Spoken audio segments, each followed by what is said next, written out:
we're going to be looking at this particular motion on 4 points of substantive. But first of all, we have to give you the broad theme that our case study is going to follow. So you have to pay very close attention in this particular debate to the wording of the motion. What's actually being argued is that adaptation should be the most urgent response to climate change. What does that mean? It means that we're making a choice between two possible responses, two possible priorities. Either we choose to prioritize looking into ways to reverse or looking into ways to produce alternatives to the sorts of fuels that are currently causing climate change damage, or we focus on adaptation. We focus on, for instance, building the dams to prevent those floods. We focus on things like food security. We focus on things like nuclear energy that, while they might be expensive and while they might materially contribute to the dangers posed by climate change, are not as speculative as, for example, biodiesel. Why are we arguing in favour of this priority? Primarily, it's because of the opportunity costs. So all of the payoffs that are going to come when we attempt to reverse climate change are payoffs that are going to happen far in the future. This wouldn't necessarily be a problem if we could be certain about the outcomes of those attempts to reverse climate change. But it's still an embryonic science. All of those potential attempts at reversing climate change are largely embryonic. Talk about cloud seeding. Nobody's really attempted that in any serious way since, like, the 1930s. Let's talk about, for instance, biodiesel. Biodiesel, when it was implemented in Mexico, not only caused an outrageous spike in corn prices that massively contributed to malnutrition among lots of poor Mexican communities, biodiesel itself is actually very energy inefficient. The energy density that a typical and quantity of biodiesel contains is much lower than oil, which means that you have to produce much more of it, which in turn means you're going to be using a lot more agricultural land that could go, for example, to feeding people in Africa for those fuel purposes, right? And we're never going to know whether any of these adaptations will pay off until it's actually too late to reverse the damage that they could potentially do, right? So the opportunity cost, no thank you. When the opportunity cost is starvation, when the opportunity cost is the potential to see all of these plans collapse in the future without just having an adaptive framework, is just too high. Let's talk about that adaptive framework. So we should, because budgets, for instance, are finite, be focusing on using that money that we're spending on looking into research into alternatives and into reversing climate change on adapting, on, for instance, building dams, like I said, right? And we know that those work. Why? Because we've experienced climate disasters before, right? Just not on the scale of the climate disaster that's resulted from anthropocentric climate change. If anything, we have something of a duty to ensure that we put these protective measures in place, that we put the most effective protective measures in place, primarily because individuals who cannot directly afford to create those measures themselves, so that's developing states, aren't necessarily going to be able to do it for them. We, as Western liberal democracies, are the ones that have the power to make the choice here, and we have to make the choice that's beneficial for the world as a whole. Amanda. All the examples that you gave earlier, so things like food security, things like moving to different forms of power, are essentially comparative advantages. So what you do in those situations is allow the rich to secure their position at the cost of the poor. Why is that not morally abhorrent? Here's the very interesting thing, right? That point actually falls on our side of the table. Second point of substantive. Why? Because the choice that you make when you choose to adapt is to say that developing countries can continue to develop. That they're not going to be subjugated by, for instance, emission trading schemes such as Kyoto, that keep the level of technology they're able to access in terms of infrastructure and power generation in the dark ages, right? What you actually do when you say we're going to adapt is say we're going to allow those countries to go ahead and research nuclear power if they want. We're going to allow those countries to get the cheapest form of fuel, which is still, for instance, oil, which is still coal gas, right? Forms of fuel that can actually meet the demands of those growing populations. What you do when you approach their model is to say that the only countries, no, thank you, not taking any more, but the only countries that can actually kind of benefit from technologies that already exist and from the technologies we may develop are the countries that are rich enough to research those and integrate those into their infrastructure, right? You make a choice between allowing the developed world to continue in the state it is and inhibiting development in the developed world, in the undeveloped world, or alternatively, allowing the undeveloped world to catch up, allowing developing states, developing economies to catch up, right? We think that in the interests of just broadly adhering to values of fairness and justice and not screwing over places like Africa and not screwing over places like India, we should give them the opportunities that the West has had in order to develop. But once you make that choice to try and pursue those expensive options, all of a sudden you say we're going to exclude the third world. We're going to prevent them, for instance, from adapting to things like growing populations, right? Why? Because you always have to look at the root cause of what climate change is. If we improve conditions, if we improve kind of life conditions, for example, if we ensure that we reduce infant mortality, that means there are going to be more children alive, which in turn means there are going to be greater energy demands within these areas, right? You force, therefore, third world countries to make a choice about limiting population numbers, about limiting the lifestyles of their populations, simply by choosing to try and look for these, let's face it, still speculative alternatives we're very proud to propose. Friends on both sides, we think that Alex has things a touch bit confused in respect to what kind of effects their policy is going to have on the real world. We think, to directly butt the point that he made in his case, we think it's unrealistic to claim that allowing developing countries to develop at any rate they want is going to have no consequences on poor people around the world. Okay, this is a key issue I'm going to look at in my speech, which links to my first point, which is an issue concerning justice, ladies and gentlemen. It's an idea, I'm going to talk to you about the idea that essentially an adaptive measure in order to combat global warming is simply downright unfair against people who are from less developed countries. By contrast, I'm going to show you how our alternative, being a procedure of preventing global warming, which is pretty much what we've been doing under the status quo, is far more fairer for all parties involved. And I'm then going to explain to you how essentially less developed countries can be incentivized into following such policies. But before I go on to do this, some more rebuttal. Now, the second thing I'd like to quickly rebut from Alex's case was the idea that he said that they try and, in making people adapt from other countries, they try and force them to lower the limits of the population, as in lower rather the extent to which the populations are growing. Well, we assume this is pretty much talking largely about developing countries, given that Europe hasn't really been increasing population and neither have the States. So given that, thank you, Alex. We don't really understand why the proposition seems to think that on the one hand, countries are going to have no incentive to change their mode of development, that is, their mode of which they produce energy. But on the other hand, they're going to have incentives by which to adapt, for example, to move populations away from the seafront and reduce the number of population they're having, provide measures to have emergency food and this kind of thing. But we haven't had enough substantive from PLOP to understand how these kind of adaptations are going to occur. No, thank you. But now to go on to my point. Right. In general, we think it's fair enough to assume that by and large, the people who reap the benefits of carbon emissions, which cause the harmful effects of global warming, are not that harmed by the effects of global warming. For example, it's pretty uncontentious to claim that all the problems that are occurring at the moment are largely to do not so much with, let's say, the carbon emissions that are being produced by Bangladesh, who, although have a large population, have low emissions per person, than, let's say, by comparison to the emissions produced by the United States, by Western Europe, and even by countries such as China. We think, what does this mean? We think ultimately this means two things. On the one hand, we think very, very obviously, it means that if we do simply give a license to the West and all countries of the world to continue developing as they want, right, and particularly countries like China and India, we think this means that the people who are from more disadvantaged countries are going to suffer more, countries like Bangladesh. So, for example, if we tell China and India, go on developing as much as you like, use as much oil and coal as you want, we think ultimately the consequence is going to be not a bigger reduction in fuel emissions as would otherwise be achieved in our policy, and thus we think it's more likely that people living in areas such as Bangladesh would go underwater.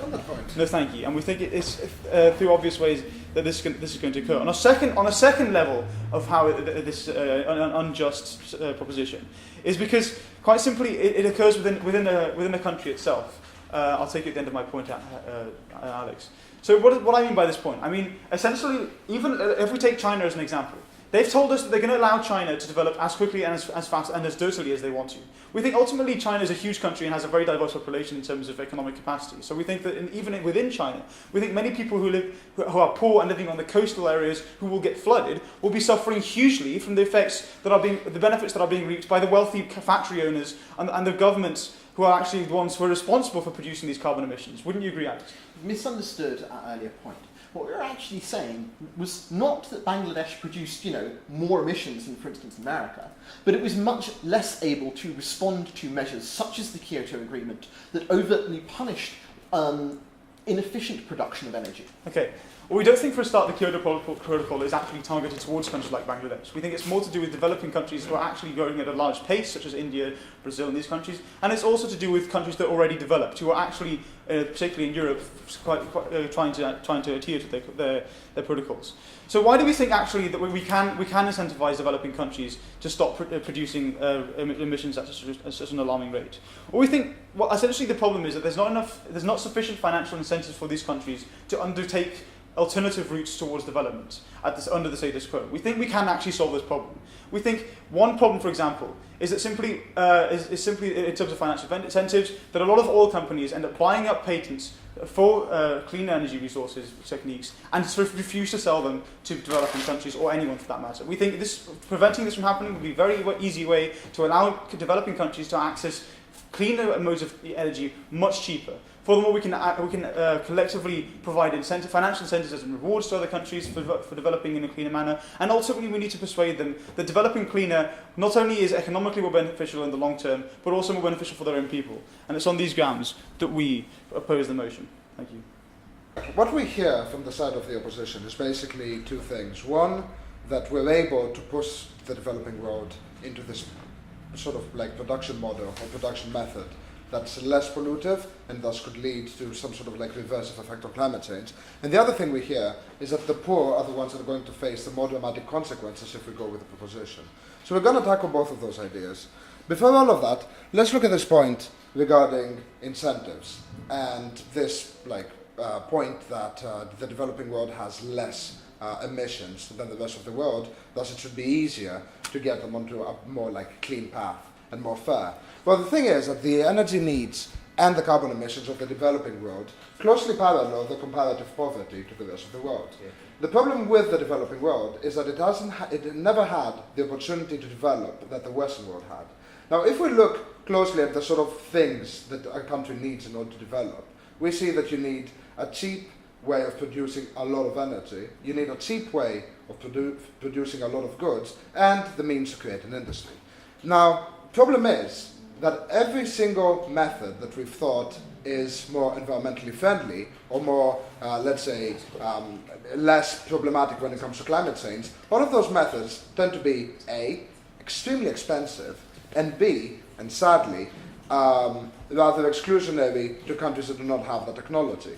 So what we see is that if we go with the whole idea that we can incentivize, we can pay for it, and so on and so forth, we'll be spending a lot of money on inefficient technologies that are unable to produce the amounts of energy and goods that these countries need. Moreover, the other problem that we see with this is creating a cycle of dependency from the very beginning of these countries' development, where they're unable to develop their own technology and their own production, the same way that, for instance, China has managed to do up to a point, and that's the only reason that China is even able to compete in the world stage as the power that it is today. Now, looking at the poor people, because they said that what about all the people that live in coastal China? They're the ones that are going to face the dramatic consequences of climate change. If we look at China, the reason China is so diverse is that it hasn't been developed to the point that our societies have in the West. That is a direct consequence of the fact that they haven't been able to have the sort of industry, to have the sort of economic development that we've had in the West. If China was given the opportunity to develop the sort of industry that we had and develop the sort of middle class that came as a result of, let's say, the Industrial Revolution in the UK and other similar practices in Europe, then this diversity, or rather this income disparity, would drastically diminish. Now, problem is that, given that climate change is a given, we have to decide what we're going to do with it. So, on one end, we can either allow China, or whichever country, to grow at the rate that it so pleases, and the rate that's faster to bring it up to speed with the rest of the world, and at the same time, instead of diverting resources, subsidizing failing modes of production of fuel, for instance, energy, we give that money, and we allocate those funds to make sure that the people that live on the coast either move away from it, as they said, or, for instance, build dams, as we have done in the Netherlands, for instance, which is a country that has done a lot to adapt to climate because they happen to build our country under the sea level. Now, speaking about the rich and the poor a bit, right, because we hear a lot about how the poor are the ones that are going to get the wrong end of this. What we'd like to say here is that if you look at what the poor need in order to sustain a quality of life, in order to be able to sustain any right they have, they need a couple of basic goods. The problem with goods is that their prices are inherently linked to two things. One, how much it costs to produce goods, and two, how much it costs to transport them. Both of them link back to the cost of fuel and the cost of running an industry. Clean technology costs loads, and the problem with that is that installing filters, for instance, or trying to make production carbon neutral, will effectively affect the consumer, because that's where the price is going to go. When we're talking about transport, the link to prices is like pretty obvious. The more it costs to get a good somewhere, the more it costs for you to buy it. The poor, thus, are less able to afford basic goods, right? And we're not talking about high-tech consumer goods, we're talking about the basics like food. Alex has already told you that we're wasting farmland on making corn for biodiesel. That's not even effective. If the corn that we have left comes at a higher price, then the poor are far less likely to be able to afford it. So what we're saying is the following, that if we want to live in a more equitable society, we need to make sure two things happen. One, that we allow developing countries to reach the stage that we are at the moment, and for the people in those developing countries to be able to access some sort of middle class, as people in Europe, for instance, did 100 years ago. The second thing, we have to make sure that poor people, especially those that live in coastal areas that would be most affected, have the ability and the means to buy products to sustain their quality of life, to be able then to live on and work at a factory or whatever they'd be able to have. And then, while we're adapting to climate change, and after we've adapted to climate change and everyone can live, then we can examine all the problems that they're talking about. Up until then, we shouldn't gamble with people's lives on climate change, and we should adapt to it. Thank you. First of all, have a little look at this, development stuff that's coming out of their side. This idea that there's only ever one model of development, which is based apparently on burning enormous amounts of fossil fuels for no discernible reason. Second, I'm going to talk a little bit more about the world that they want to create, why I think that's not a world in which we want to live. So, for this first thing then. So, basically what you've had from them is an idea that our model, our preventative model, is fundamentally unjust, because what you do is you hold back countries like China and India who want to burn loads of fossil fuels.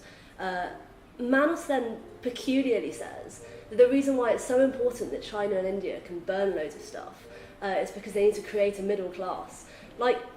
It's almost transparently ludicrous, but just to spell that out anyway. The point that they're missing here is that it's evidently not the case that the only way in which you can ever develop a viable economy is one which is based on fossil fuels, especially in a scenario like this, where fossil fuels are becoming increasingly scarce. Essentially what you do by having Manos and Alex's model is you say, yeah, developing world, it's fine, go ahead, build up your economy in what's essentially a dead-end structure. Because what you do when you build an economy based on fossil fuels is not what you used to have in the good old days of the Industrial Revolution, when we A, didn't know how harmful this was being, and B, fossil fuels weren't so scarce, and therefore you could just use an enormous amount of energy in a very inefficient way in order to get the development you wanted. What we have now is not that world anymore, right? Funnily enough, times have changed. Funnily enough, there are fewer of these limited resources, and they're harder to get than they used to be. So it's not an economy which is viable anymore. It's not something which you can really have. Rather, what we need to encourage is the model which George told you about, which is one in which people adapt preventative policies, and you allow people both the incentives and the technological ability to do so. Because what that does is it encourages a sort of leapfrogging, right? It says you don't need to go through and repeat all the mistakes of the past in order to get to the economy of the future. Rather, you can just leapfrog straight into that future economy, right? One which is based on sustainable solutions, one which is based on a green economy, one which fundamentally, and in all senses, rewards and encourages people to be efficient with their use of fuel, right? So you encourage people to create and refine technologies that allow us to use energy in a more efficient way. And that's clearly the kind of economy that countries are going to have to move towards anyway. So why on earth we wouldn't incentivise them to go straight there is beyond me. So that's that. Second idea about the world that they want to create. So I think this is really the crux, right? This is the thing they're really missing, which is that when you abandon the world to a post-climate change future, what you don't get is the utopia that Manos and Alex suggest that you get, where we all just kind of hang out in these areas that are ringed by dams, and for some reason there's still loads of food and water, and we make loads of nuclear energy, and so everything's great and lovely. That's not what you get. Rather, what you have is a world of scarce resources, right? Because the problem with climate change is twofold. So firstly, rising sea levels, and secondly, chaotic weather conditions. And those result in primarily three things, right? So firstly, get land scarcity. Secondly, you've got fresh water scarcity, and thirdly, you've got food scarcity. And note that the food scarcity that you get in the post-climate change world is far worse than the situation Manos tells you about, where like sometimes food might be more expensive to produce because you're trying to do it in an efficient manner. Rather, it's a world where like supply and demand kicks in the worst possible way, right? You've got a scarce resource, just something that everybody needs and everyone's trying to secure. And it's fundamentally a limited resource and an increasingly limited one. And what that means in that world, that none of these solutions that these guys come up with can never be anything but destructive. Because all the solutions that they mention, even things like dams, but more importantly, things like this food security that they're so obsessed with, like all of that is just a matter of allowing the rich and condoning the rich, grabbing resources off of the poor and off of the vulnerable. Problems with that. Firstly, just preposterous to suggest that everyone's going to have an equal ability to adapt to climate change. You're going to get some people left behind.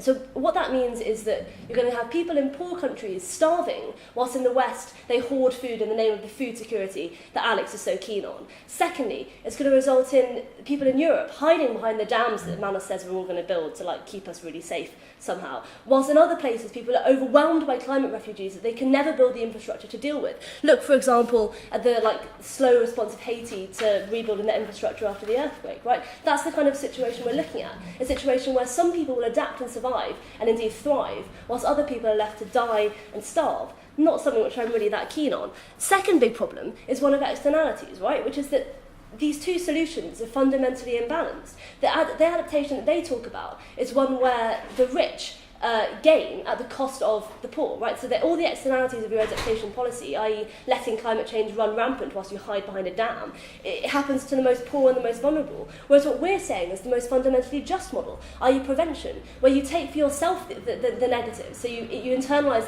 those negatives, right? Because you're trying to make, filter stuff and it's expensive apparently, according to Manos.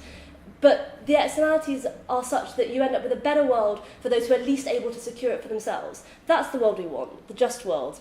Don't vote for them.